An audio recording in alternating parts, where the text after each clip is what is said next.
It started. Yes, it's showing. Yes. Okay, we're live. Yash, you can take it away.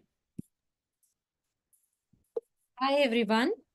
Welcome to weeklywed from Business School of AI. Weeklywed is an international speaker series on AI, AV, and IoT and other allied technologies. At weeklywed, we believe in learning from people and trying to understand various perspectives from all across the world. weeklywed is our place to learn continually, and here is an invite to Sudha students from Stanford, Barcelona, and other European and American colleges where she teaches. weeklywed is a forever learning platform for everybody as we bring in new speakers every Wednesday. Today, before we move on to the introduction of the speaker, I would like to first have a disclaimer that we will be recording this and this is getting live streamed on LinkedIn and YouTube. So if you are not comfortable being streamed or recorded, you can always turn off the video, and you can always turn off the audio also, and you can chat your question, chat what you want to tell so that I can read from it.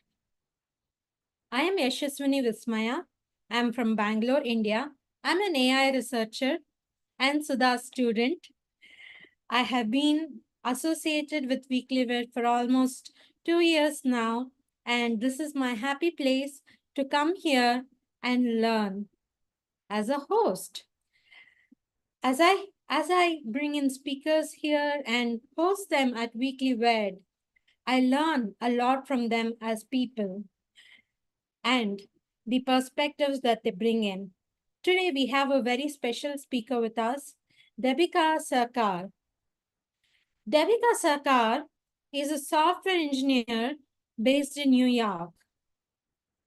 She has studied business with a focus on law and has combined her interests in both by entering the world as an AI ethicist, AI ethics strategist.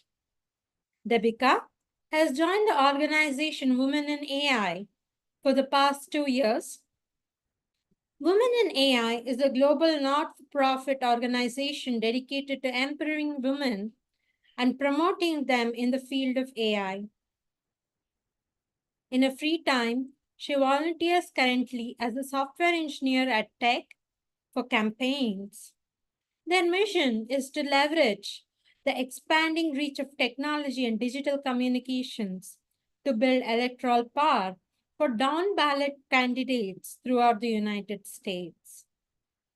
Today, Debika is here with us to give a short talk on the book that she has been reading called The Invisible Woman: Data Bias in a World Designed by Men by Caroline Criado Perez. She will focus on how men are the default by design and how it impacts our data. Welcome, Debika. Welcome to weeklywed community. Our community exists on Teachable, where everybody can come together and share their points of view. It's a wonderful community that we have here. Welcome to the community, Debika. And uh, a very good hi from all of us. Thank you. So happy to be here.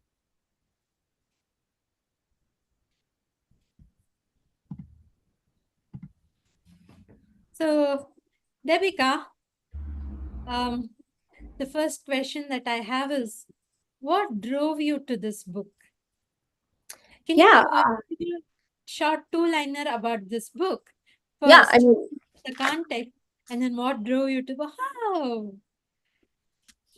yeah, I have it with me. It's a fabulous book. I think I've literally just told everybody that I know that this is the book that we need to read.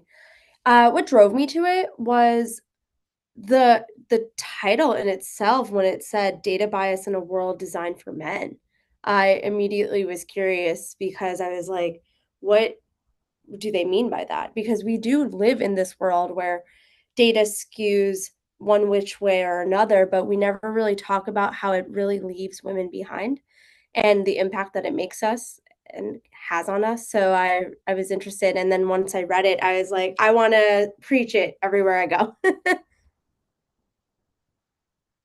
That's very nice.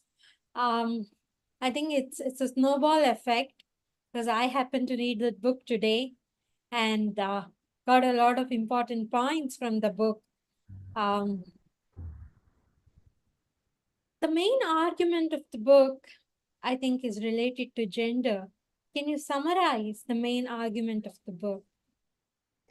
Yeah, I would say my takeaway of the book, the main argument in particular, is that, you know, if we are not conscious of the things that we build and design in the world, men become default because we have always based most data on men being the default, and that is what's considered universal. Like when we look at, medical data, men being the average candidate that we use as an example, and that ends up becoming the person that we use as like the patient in particular that we use to explain away all diseases, symptoms, and whatnot. So we really oftentimes women are just left out of it. And for that, there are real world consequences that have economic effects, health effects, you name it. If the gender data gap has had an effect on it. Debika, now I want to know what is the chapter or section of the book that impacted you most and why? My favorite chapter in the book, right off the top of my head, is I want to say it's chapter 4. It's the myth of meritocracy. And it's just about how we believe that the world is should be based on merit, especially in the States. We're always like, "Oh, yeah, it's not about man or woman, it's about the merit of the candidate. It's about how much talent they have." And we think that when we frame it that way, there is no bias that goes into the conversation. And a perfect example of that is the New York Philharmonic. In the 50s and 60s, there were no women, and this is an example from the book. So there were almost no women in that orchestra. And uh, people, chalk it up to women just aren't interested in the arts in that way. They're not interested in, theater and things like that, and especially orchestra music in particular. But then they started holding blind auditions in the 60s and 70s, and it jumped to 10%. And currently, 10% women. And currently, I believe from the book, it said that there's 54% women in the New York Philharmonic now. And that's all due to blind auditions. That's something so simple yet so effective, but also proves that there is that gender data gap. There's that unconscious bias that we have because it could not be that all of a sudden women just became talented in the 70s and that's when they all became in the orchestra. No, it's that they weren't even given the chance, right? We don't even give women the opportunity because we just base it as a male only thing. So from there on, she talks about it throughout the book in so many cases, just how one of the most important things I would say from that chapter was that it's the people who believe they're the most objective that end up having the most biases because if you just believe you are completely equal to everybody and you do not have any biases, that's how you overlook when you do end up having one. So I felt that one of my takeaways from that chapter alone was that you should never assume that even me talking about this book, talking about women in data, I should not assume that I have no biases moving forward with my life. I should always assume that there is a bias that needs to be unlearned. Debika, thank you for telling about the book to us. And how does Caroline demonstrate the concept of gender data gap in the book? She uses it through data sets, right? She uses it through looking at, for example, the car industry. And I have a statistic I think I wrote down from the book right here where, yeah, it's men are more likely to be involved in car crashes. However, when women are involved in car crashes, they are 47% more likely to be seriously injured and 17% more likely to die. And it's all designed about how the car is designed and who it's for. Women end up buying more cars than men do, yet men are the default crash dummy that they use to test these vehicles. So she goes throughout data around the world, data in different sets, talking about even in urban planning, just about how cities are designed. In Austria, in Vienna, she talks about how parks in particular, she didn't understand. There was city planners and people in Vienna that did not understand why young girls, there's a certain drop off age of when they stop going to their park and playing with the other kids. And they looked at what is the issue. So they looked at how it was designed and they made it more open. They added things by asking women what was the issue. And there alone, they saw a complete difference in the way girls started coming to the park more and playing. And that's such a simple thing, yet we don't think about it in that way. And that's how she demonstrates it in the book, I'd say. Like, it's the smallest thing that you do not think about that goes, oh, maybe that wasn't really designed for with women in mind. Like the first chapter alone, she goes. The chapter's called "Can Snow Plowing Be Sexist?" And right away, you're like, what does that mean? But it talks about how in Sweden, a country that's so progressive, was looking to see ways in which they're fixing up their local streets and whatnot. And someone jokingly asked, well, if everything's sexist, then snow plowing must be sexist. And so they looked into it, and they looked into, is it? So women do this thing called trip chaining, which is most women do not just go from work to home. They go from work to the grocery store, to picking up their children, to picking up elderly family members, taking them where they need to go. Whereas most men get to just go to work and then come home. Yes, not everyone, but most men do. And they found that that's where they were like, oh yeah, when it snows heavy, we're clearing out the highways first and we're leaving all the side streets for later. But most of the trip chaining activities that I just spoke about, all the stops that a woman would have to make on a daily basis, especially in that country, in Sweden, they were saying that is where the snow was not being cleared. Therefore, injuries were happening. And that's an example of how she framed it. And I never thought about it like that. And the most important thing from that chapter alone, I would say is that it's not that people intended it to be against women or not think about women. It's that because women aren't thought at all, they end up being left behind. And we're seeing that in artificial intelligence daily. So that's why I feel that Carolyn Criado Perez highlighted it in the book. At least for me, that's why I really want everyone to read it, because I think that everyone's gonna have a different takeaway from it. Debika, I happened to read the snow blowing incident that you had mentioned, and how something as basic as snow blowing can be sexist. So, yeah, that is how the book is structured, wherein she takes examples from daily lives. The book Yash, can I just add something? Yeah. When we talk about women, especially, I have read this book and I was very intrigued. And we have looked in Weekly Wednesday, we have looked at data sets that are biased against women and several other populations too.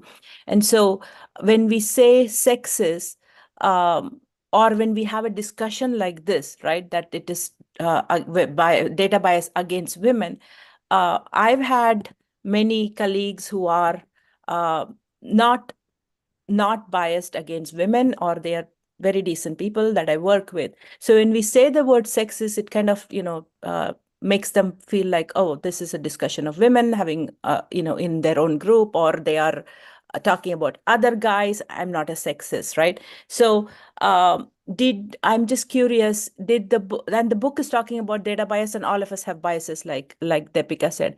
So I'm just thinking, is there a way to describe that the bias is there in the data and in our everyday life? And it's not like they are against women per se. I mean, there are misogynic people. This is not a misogyny.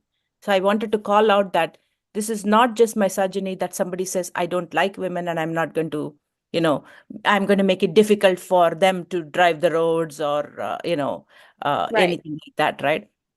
So Mhm. how did this happen? I mean, where did this come from? Where does this come from? Why are they, is this from patriarchy, or is this, where is the starting point of this, is my curiosity. Well, it starts with women being ignored when these rooms were, for example, in urban planning, most of these city developers, women weren't even allowed to enter the schools that would lead them to become, urban planners back then. So because they weren't in the room, they weren't even being included in the data. I agree. I don't believe that we should frame it in the sense that uh, it's sexist, in the sense that it's a women versus men, or men hating women type of thing. It's more about how the world perceives you if you are perceived as a woman, and what happens from there. So So, it's a lack of representation, which was a bad thing that women had to fight to get in. mhm. And And in that's all why this book fairness, is important, and in all because fairness, we don't have women, equal number of women on board seats, or no, higher up, and the glass ceiling exists. That's real, right? So it is more lack of representation. So if women have a seat at the table in these decisions, in these companies, in these roles, then will that automatically change things, or they still have to kind of change the status quo? I I believe that it does change things, because I think that's a great way. For example, even in the world of TV writing and comedy, Tina Fey says that because now she has a more diverse writers room, there are jokes that they wouldn't have seen as funny before, that now there are different people in the room. There are funnier ways to tell the same story. So I really do believe that it's just about getting in the room and being able to voice your opinion. Remember back in the Obama years, there was a book that came out where they talk about when they were in a meeting, and men and women are sitting in the meeting. A woman says an idea, a man also says it, but they only hear the man when they say it. So they started this thing where once the woman would say the idea, they would piggyback and say, you know what? So and so, that was a great idea, and go off of it to kind of highlight and put the spotlight on the woman. So it's about not just getting in the room, but making sure your voice is heard when you're there. It's not just about sitting there presently, and to be present, it's about also being able to say, hey, I'm here and these are the issues that we're facing. So I really would like something done about it. Because if you're not going to say anything and you're just there, you become a quota, right? You just become a picture of, oh, hey, this is a board of men with one woman. So we just assume she's getting her voice heard. But she also has the responsibility to speak up. Actually, something silly happened. Yash, if you don't mind my jumping in, is it all right, Yash? I didn't want to interrupt your Yes. flow if you had. Yeah. I just want to add one comment to this story. In Bay Area, our congressman runs this open event where everybody can come and ask questions, right? And I don't want to name who that person is. And what happens is, uh, anybody can ask a question, and then there will be their staff. They will go around. The staff were mostly young people, but all men and women, and they would go around, have a mic, and they will pass the mic. This happens in conferences when the audience asks questions, right? But this is very, very much question and answer from the audience, right? It is not just one off. And so they will run around, give the mic, and hold the mic to the person, and they would speak, right? And what happened was, they noticed that whenever a female staff was passing the mic, whether it is men or women, they will grab the mic from them and they will talk to them. And if it is a guy, they will just speak into the mic. And they noticed this as a consistent pattern, not one off, and it happened continuously. So much so that the congressperson had to actually say that the staff, "Yeah, we are going to alternate this way, and whoever is holding the mic, I noticed this, and please do not grab the mic from them." And That's this is very exactly the unconscious, point. and I'm thinking the guys who are doing, it's not just the guys, even the other women, if it was a girl, they were pulling the mic away from them. That's exactly what kind of the book talks about in that sense. There's this one chapter where they say that when they rated in education and academia, they asked students how they rated a professor, and one half was told the professor is a woman, and they said that the woman took too long to give their tests back, but it was impossible because the test was automated. So as soon as you took it, the score was formulated, and so there was no giving back anything according to each person's own preference. It was the one half was just told that the professor is a woman, but it really was a computer, and they still rated that. When they found out it was a woman behind the test, they said she took too long to return the scores. And so this is like what it is. And like in your example, that's a perfect example of someone stepping in and saying, no, this has to be done a certain way. We need to have like somebody speak up, because or else it just goes. Because when you are default for so long, we don't even realize how normal it is for even women to just it's a room full of guys. I don't really want to speak up because it's weird for me to be here. It's such a, we don't, it's not, I don't shame any woman or any person who is other to feel that way. I think that that's a really important thing we all have to remember, that it's okay to feel, a little scared when you have to speak up, but it's important because if you don't, no one's going to speak up on your behalf, so it's important in that sense.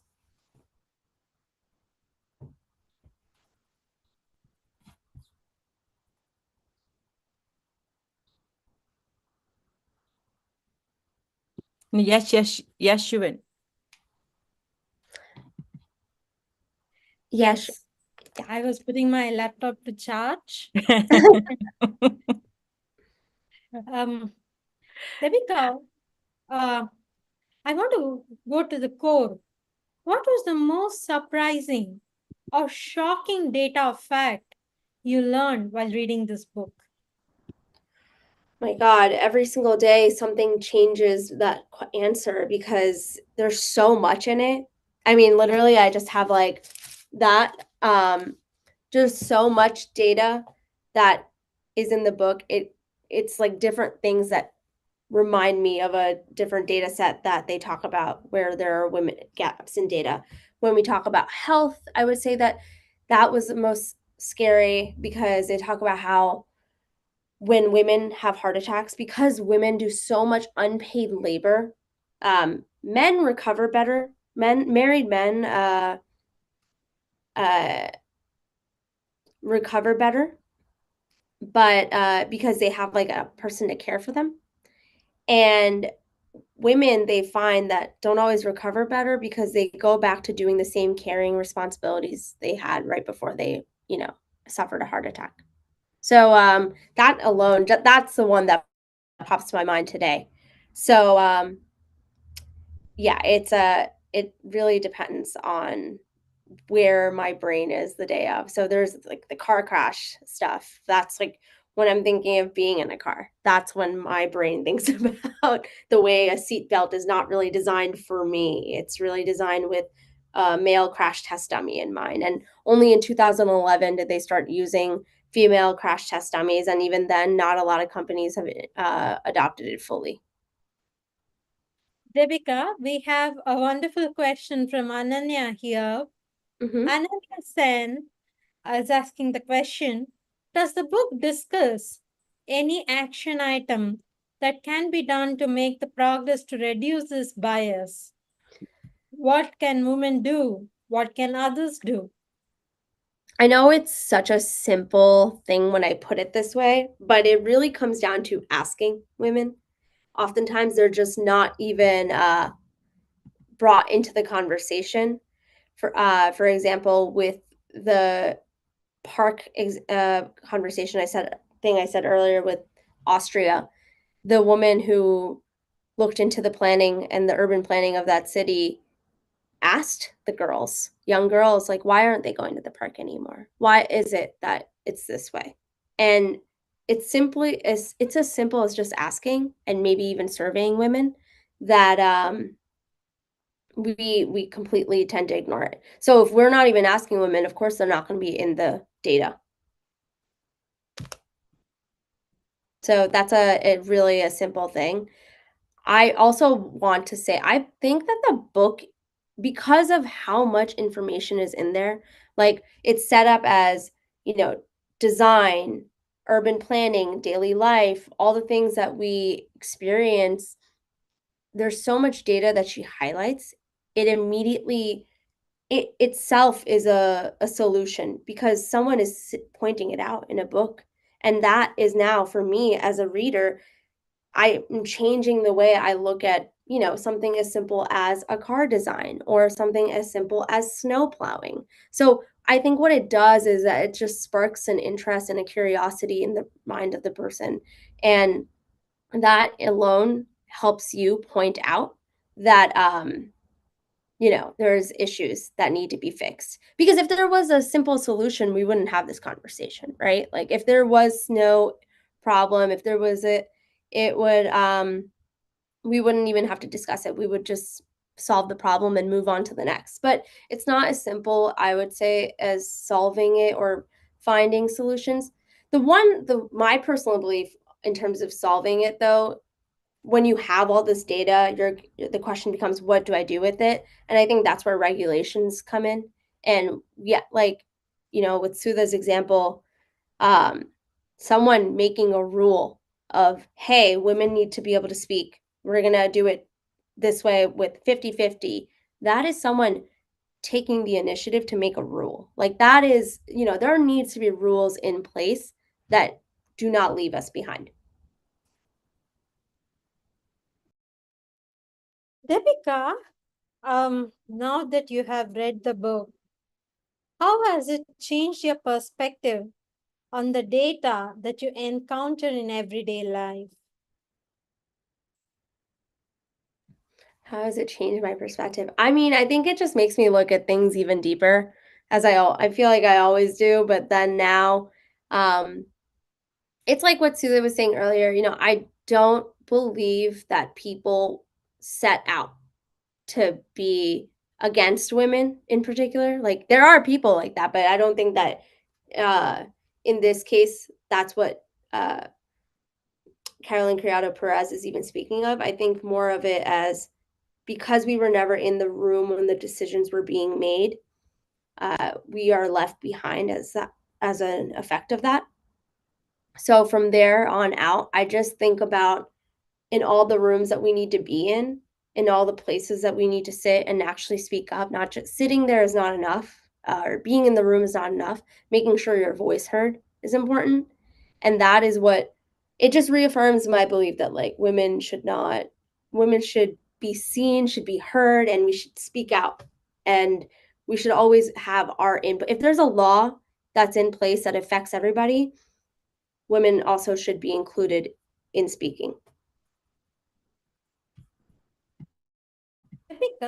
Debika, what conversations do you think are necessary to have in our community or workplace regarding gender data bias? I'm sorry, say that again? In what ways, what conversations do you think are necessary to have in our community or workplace regarding gender data bias? In the workplace, I mean, it depends, right, on where you're working, what Community, you're we can working take on. it as community Yeah. also. I would say something we can do is to make sure we ask everybody and not just the only guy in the room. I think it's about asking. This isn't about, for me personally, it's not about whether you identify as a man or a woman. It's about when you're not that guy, I want to hear what everyone in the room has to say. So it's more about making sure everyone's included. It's about leaving nobody behind. That is often what happens in this case, because we're talking about women.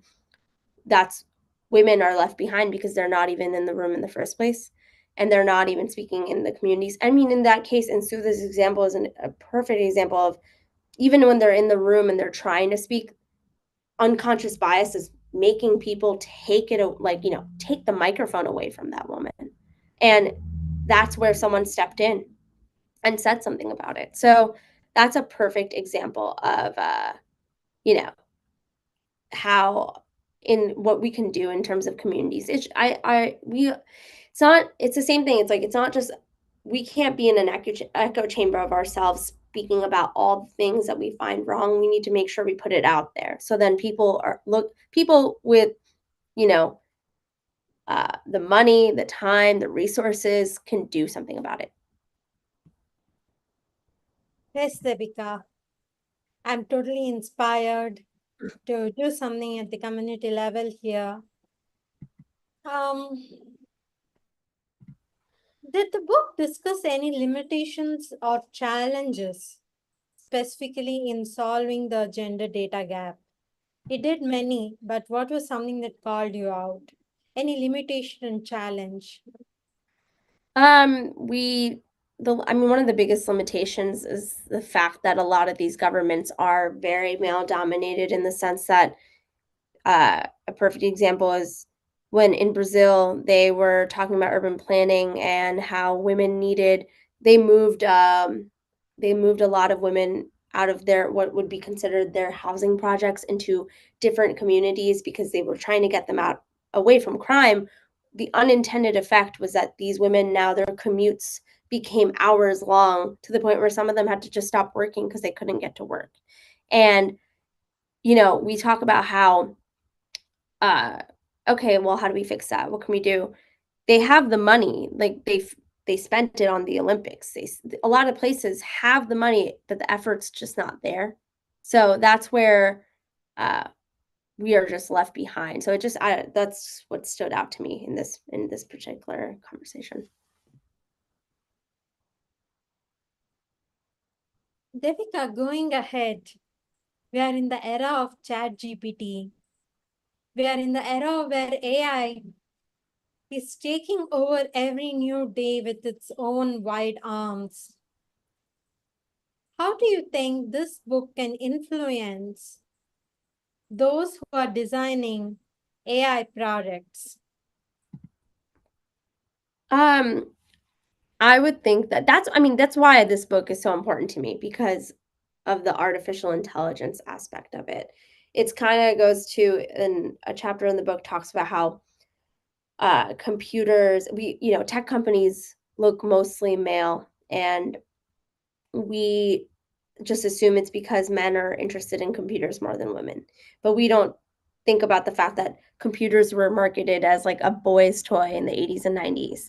So there are more guys in a field that, whereas, young girls were marketed easy bake ovens. And I use that example all the time. And I think that's like a way to think about it in that context. Debika, now artificial intelligence products are coming out and we are having a lot of acts around it. The EUAI Act and other acts which are there to see to it that AI will not harm the humans.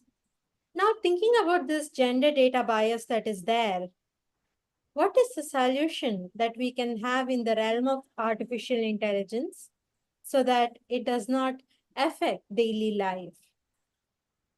Well, we have to make sure more women are in the room when these data sets are being put in. It just goes back to the example before about the toys thing.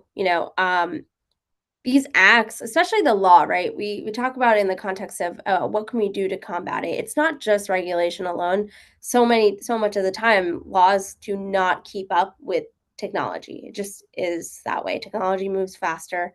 So I think it's also becomes a whole conversation, becomes, we need to make it like a global thing and not just a EU thing, or a North America thing or South America thing.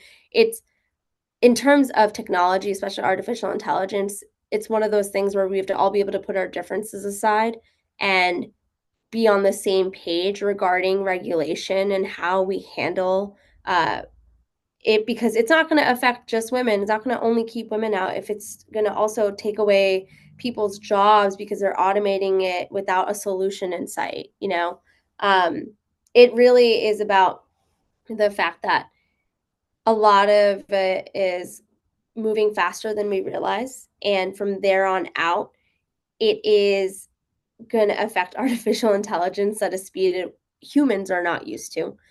But we really have to work together with other countries. Regardless of political biases, regardless of where we are, it's going to be something that impacts all of us. And if we are not in the data set, like I said, most times women are not in the set because they're not even asked. And so then they're not written into the data.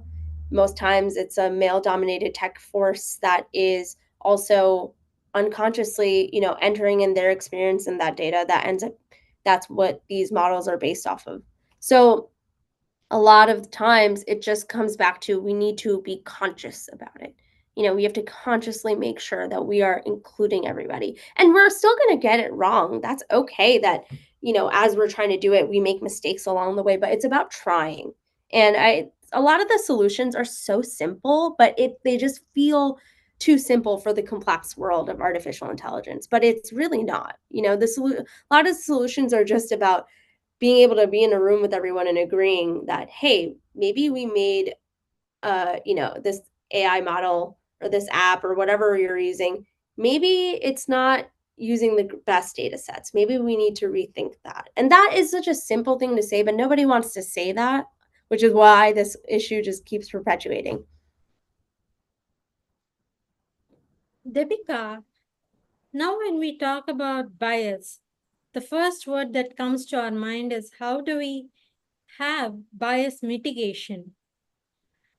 Do we have any software that can help or technique that can help in bias mitigation, that can help in trying to assess what is the bias, how much is the bias, and how to mitigate that bias? Off the top of my head, I wouldn't say I know any that have successfully worked. I think that people aren't trying very hard. I see that in the comments. Sudha has given one about the IBM Fairness Project. So I think that there are, in AI fairness. I think that a lot of people are trying. I think it's about getting there. This is the important part. I don't know if we're there yet where there's a one fix it all software that we can say, yeah, this is it. We can use this for our companies and it will remove all bias and we're good to go. That because humans are evolving and society is always changing and pop culture is always making a difference, right? Pop culture of today is not the pop culture of even 5 years ago or last year. Though everything moves so quickly that there's not a one fix it all software, but I think a lot of people are trying. So it just goes back to now that if we focus it now, okay, it's like, okay, we now know artificial intelligence is here to stay. It's going to change our lives. It's going to make everything better or worse, depending on how you look at it. However, now that we know that, it's now time to move the conversation to, okay, how do we make sure it's fair? How do we make sure that it's not doing that? And, it's like we have the Civil Rights Act of 1965 in an American legal perspective, I'm saying. That's something that was put in place to fix a lot of the wrongs. Is it a perfect act? No, but it did help a lot of us. I'm sitting here because of it. So that's an example of what I mean when I say that. I think we're in the right path. We are moving towards the right conversations. Yes, Debika. And I teach fairness at one of the schools here in the Europe. And I teach them how IBM Fairness 360 can be used to look at bias and how bias mitigation techniques that they have given can be utilized to mitigate the bias. And here comes the question that is pressing at the moment. How do we create awareness about the gender data gap? How do we create awareness about the data bias to all over the world? How can you, how can me, and how can those who are listening to this conversation here in this session and LinkedIn broadcast, YouTube, can contribute to reduce the bias and make this world a better place? I think it's as simple as just talking about it. How often do we hear that there are biases, but when people can bring up statistics, when people can relate it to their daily lives, that is an example of how we can reduce it. If you're not talking about it, it's going to become a left behind conversation, a niche thing that it's, oh yeah, okay, we've heard it before. But no, I think it's important to continuously talk about it. It is important to never let things fall by the wayside. It is very important for us to do that, because if we don't, just even this conversation, I could have easily thought of it as like, oh well, who's going to hear it, it doesn't matter, I shouldn't do, all of us could have just been like, no, we don't want to participate. But no, us talking about it is the step to doing something about it. Because even if one person, 10 people, 1,000 people are sitting there watching this, talking about this, or in this realm of conversation, that's how change happens, because that's where it starts, just by being aware of it. And also like reading books like this, finding books like Invisible Women, finding writers like Carolyn Criado Perez and asking them to come speak at your school, at your company, things like that. Get the experts in the room where you're having this issue so they can give you recommendations on it, because they know best. This is what their life's work is about. Debika, now I want to go a few steps back and ask you, how did you find this book? I loved it. I think it's great. I I love learning about data, and I love learning how our world is shaped by it. We don't think I bring up that example of the boys versus girls toys, where boys had computers, girls had easy bake ovens. I think we don't even realize that that's the same marketing data that was used to still market to girls until someone points it out. Um, I It really impacted me. I loved it. I love thinking about things like that, because I mean, the whole point of living for me is to understand how the world works, and not have a concrete answer of this is how it works, but more so understand why things are the way they are, and if we have a problem with it, how we can fix them and how we can solve them. I think that was a very powerful statement. Know the problem and go towards solving it. Yeah. Debika, coming to the final question of the session, is there five key takeaways that you want to give each of us to contribute to this, to take this forward? What would they be? Oh my God, 5. Okay. 5 takeaways. Wow. Okay. I mean, first, ask people who are not, or just ask anyone in your life, especially in this book, in this case, women. Ask the women in your life how the topics that they talk about, such as, getting to work, and the way a lot of times in the book they talk about how the most dangerous time for a woman is traveling from work to home, and the things that they encounter on the way. Ask women what their daily commute is like. What times do they avoid? I can think about my friends and I who will avoid being on an empty subway because we don't know what's going to happen in there. So ask women in your life what extra steps do they have to take for their safety, for their, in terms of their work. When do they have to learn to bite their tongue because it's not, you know, uh, polite for a woman to speak out at that moment? That's one. I would say just talk to the women in your life.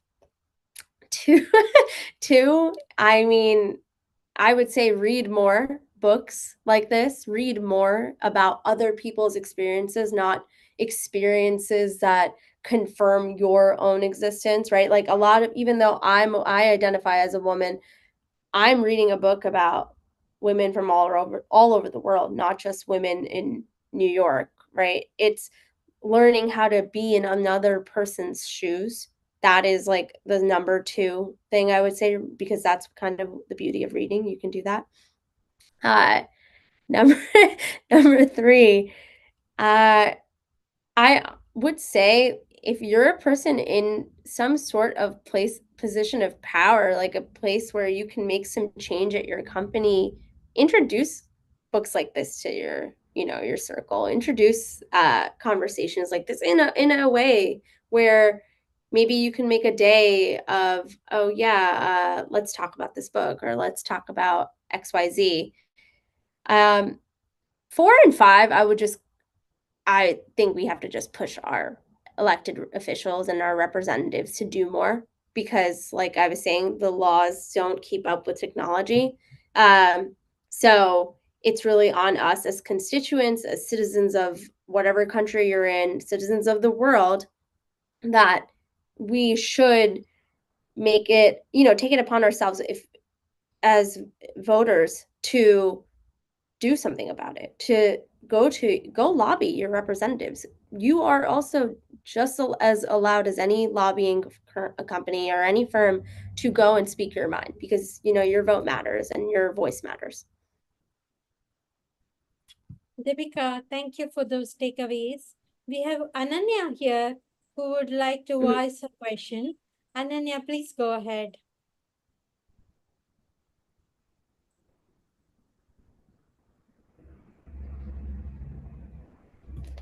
Uh,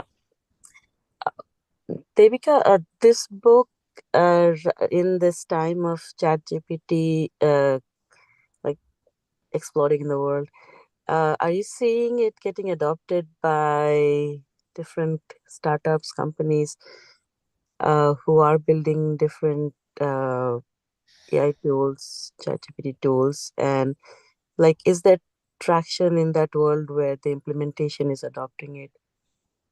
Um, I'm actually a little afraid right now that it's gonna be pushed to the side, because of, in terms of America, uh, especially with like things like affirmative action being overturned. Uh, a lot of companies have taken the initiative to get rid of their diversity and inclusion uh, departments and hires, and I'm actually more worried about that things aren't going to be adopted uh, because of that. So I do think there are companies. I mean, there are good people everywhere, right? That want to. I truly believe there are more good people in this world than there are bad, and I think that there are companies that are taking the initiative. But I do believe it's going to be a little harder, because it goes back to that conversation of meritocracy, where we frame it as, oh, you guys. It's like they're saying. So oftentimes, someone like me talking about this conversation, talking about this, it's framed as, I'm saying a woman should be in the room at the virtue of being a woman. It's like a woman should be in the room for being a woman and having different perspectives, and doing something from there. But so oftentimes I believe that in terms of seeing companies adopt it, I hope we adopt it more. I think it's just slow to change, because its laws are slow to change, and the more I think what I believe is gonna happen is that it's gonna affect our daily lives more and more, until we have to do something about it. Uh, Thank you for that. I have a follow-up question. Um, does the book talk about any economic, legal, or organizational benefits if this shift happens? Oh, totally. I mean, talks about how, if women, like for example, the little example I gave earlier about in Brazil, women being moved away from their jobs because they were moved out of their, what is considered their housing projects, into different homes that made their commutes longer. That directly affects, and that women had to stop like going to these jobs because they couldn't afford to get to work anymore, let alone work. That affects a country's GDP. That affects a country's growth.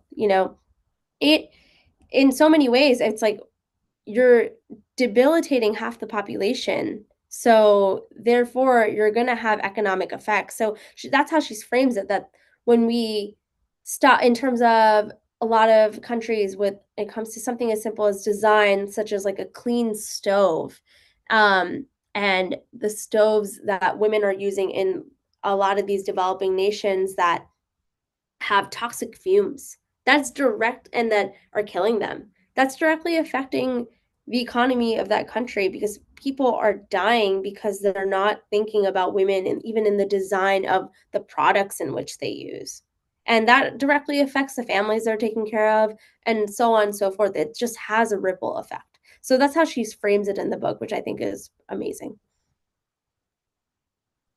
Thanks, Debika. Mhm.